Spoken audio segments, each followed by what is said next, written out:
now with us. Now, you were at that one. Great if I have atmosphere. that correct? You were there? Yes, I was there. Saw the atmosphere, and you could tell just from watching on TV, truly, the vibe there. It was fun. Chris, what did you learn about the Lakers after that loss? Well, what did LeBron say? He was asked about their issues. Yeah. He said, after one game, you don't have any issues. So I'm not going to jump to any major conclusions based off one game, especially when you have so many new players. Right. But I could talk about the lack of fast breaking that they did. They played really slow. Very. I could talk about the lack of ball movement, the lack of player movement, and the importance of Kyle Kuzma. But the reason I sat here with Shannon 2 days ago and predicted the Lakers to win the championship was because I expected LeBron James to be LeBron James, to be the guy that most people believe is the second greatest player ever, and a tiny minority think he's the greatest. True. All right, so I left the arena, the Staples Center that night saying to myself, why was LeBron subpar? Really? Now, one, maybe it was just a bad game, Right. which happens. They're the best of them. Two, was he deferring too much to AD Maybe. to run the offense through him, get him comfortable? This is your team, AD, take over. He said in the preseason that's what they were going to do. Three, was he trying to set up everybody? Because one thing, when I've looked back at LeBron playing point in Cleveland, his first stint, you know, when he's exclusively the point guard, like that's what he's defined as, or even Miami, he looks to get guys involved. And I think sometimes has struggled to find the balance between being the aggressive scorer and the setup guy. And I know you might mention Golden State in the 2015 finals, but that was different because nobody else could. He didn't have anybody else on the team. First three games, greatest I've ever seen him. And he was the point scorer. Right, Like, because he knew, like, I got to be the point guard, but I got to score. Yeah. Whereas when he's got an AD, when he's got a Kevin Love, or even in Cleveland, I watched him with Shaq, and even before that, like, he would try to get those guys involved. Because LeBron is so smart of a player that when he's defined as the point guard, he's going to play a point guard. He's not going to play it like the guys today, like Kyrie, Damian Lillard, who's really a shooter and scorer, right, and they're just short. Right. He's going to set guys up, run the offense. I think that may be why he's never wanted to be defined as a point guard. So if you're a guy like Shannon and myself and Laker Nation who picked them to win it, I can live with any of those three. Right. Because he'll figure that out. But if it was the fourth option, age, they're done. And I know he may not have to be the LeBron of 3 or 4 years ago.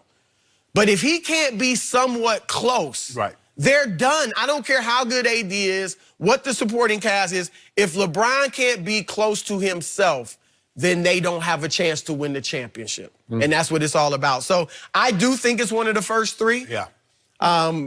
And I have to say that because I picked him, but I do believe that too. And so that's what I'm banking on, and I think LeBron will still have a great season. That's what I told Skip. I felt he was deferring too much. I felt that he tried to get AD involved too much. And when you try to feed the post, everybody else is just standing around. So when LeBron feeds the post, what's LeBron doing? It's not like LeBron is dive cutting. LeBron is back. He dumped the ball down and he backs out because he doesn't want his guy to run down and double team AD. So now he's no threat to score.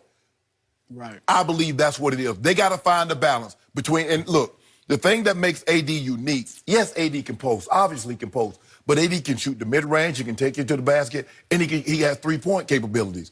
But if all you're going to do is just post him up, that's antiquated basketball. That's 80s and early mid-90s basketball. That's not the way you're going to win in today's game. Now, Skip, if you're going up and down the court and you get late in the ball game and it's nip and tuck and peak guys are missing shots, AD, get your butt down on the box. We're going to dump it down until you can go get us a bucket. You can do that. That's what made Golden State almost unbeatable because they had KD. Yes, they had shooters, but when they needed a bucket, when they play LeBron in the playoffs, guess what they do? They dump it down to KD, and then nothing you can do. He turn around, he's shooting that thing from about 10 feet apex, and you got no chance of blocking it.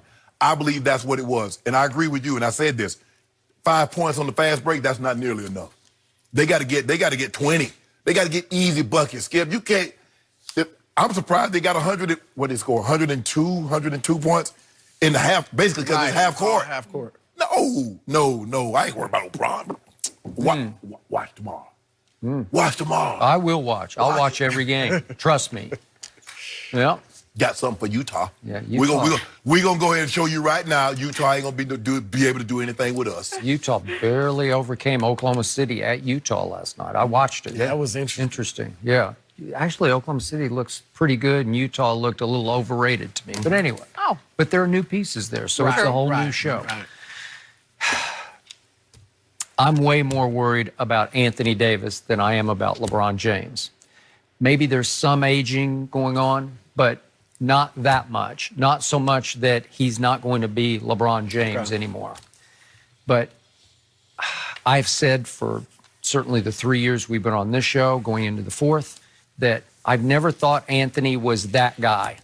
And they have tried to put everything on his shoulders because LeBron was just adamant before the year started. The offense will run through Anthony. Did he not say that? He said that. And then Frank If Vogel. it doesn't, why did we get him? Okay, that's what he said. Yeah, why would you go get that guy and not just funnel everything through him, right?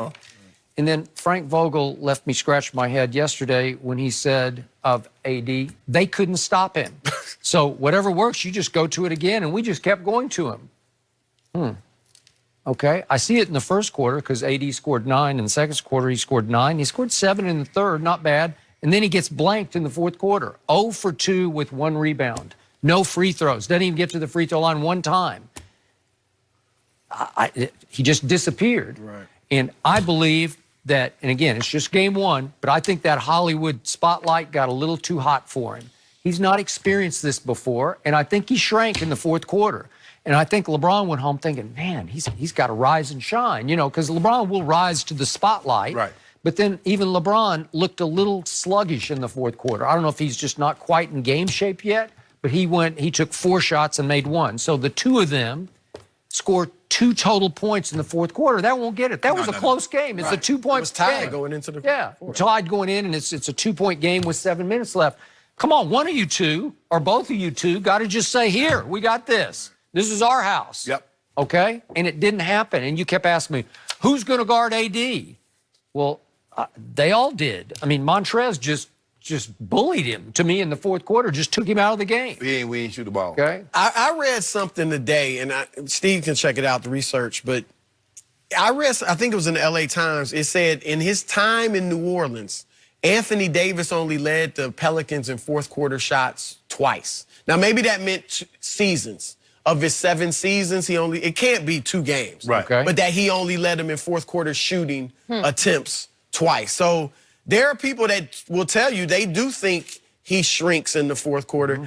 I think the interesting thing with AD, you got more points to make? No, I mean, he's highly skilled. He's really good. But does he have, I've said this to you many times, does he have that one weapon where you just can't stop that? Is he Kevin Durant from mid-range or distance? No, he's not.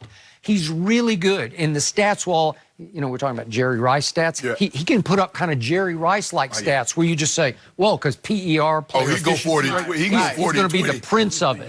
He's going to be up there. But then you look at his record in New Orleans for all those years. He was 216 and 250 as a starter. And you've brought this up before. They had a lot of good players around him, but he couldn't lift. He's more of a sidekick. So LeBron's, it's back to LeBron. You can't run the offense straight through him. It's going to have to start running through you or through Kyle Kuzma. I love Kyle Kuzma. Right. And he's the guy who is not afraid of the Hollywood spotlight. He's going to shoot it. Now, they might not all go in, but he is going to shoot it with no fear. Well, we're going to show you. We made a... All right. Now, you made a great point about AD because, look, he's obviously a great player. He's a great defender. Offensively, though, I don't know if he's great at any one thing, like dominant at any point. Like, you throw it into the post to him, he's not like Kareem Abdul-Jabbar or Akeem. You know what I mean? He will score, but the other defense, he's not going to terrorize you to the point where they're fearing him. And in the mid-range, yeah, he can shoot it, but he's not going to be the steady diet of him hitting 18-footers.